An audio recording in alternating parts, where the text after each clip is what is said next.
ससुरा में दिल लगे चादा में डाल के लफड़ा में चले गेले ससुरा में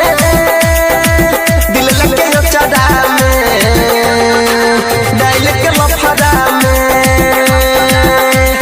गाँव वाली छौरी से करे है प्यार छोड़ के हमारा चल गेले ससुरा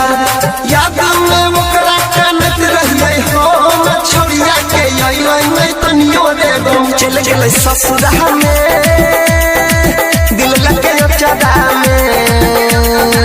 डाल के लफड़ा में चल गेले ससुरा में दिल लगे चादा में डाल के लफड़ा में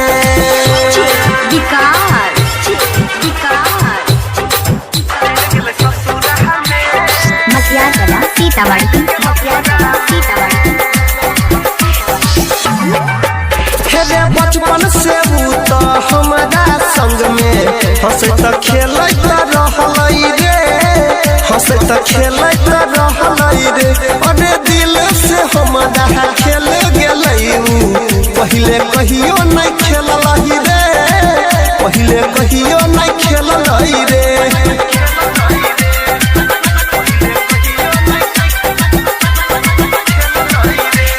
बचपन से तो हमारा संग में हंस त खेल रहल रे हंस त खेल रहल रे अरे दिल से हमारा खेल गेल पहले कहियो नहीं खेल रे पहले कहियो नहीं खेल रे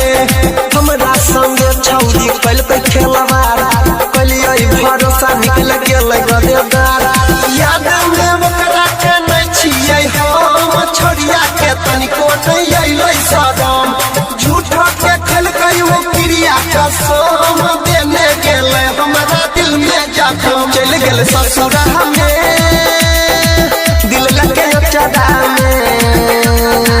डाल के लफड़ा में चल गेल ससुरा में दिल लगे चादा में डाल के लफड़ा में अभी आप सुन रहे हैं तेनवारी से मतियाना दुर्गी टावर म्यूजिक की प्रस्तुति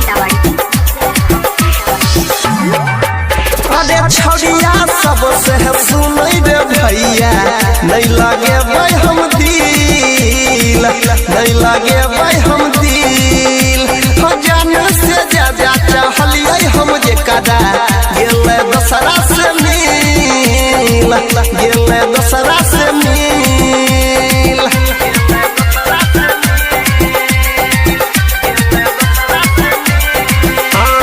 छौरिया सबसे सुनै रे भैया नहीं लगे भाई हम दिल नहीं लगे भाई हम दिल जान से ज्यादा चाहलिए हम जे कदा गेले दसरा से मिल गेले दसरा से मिल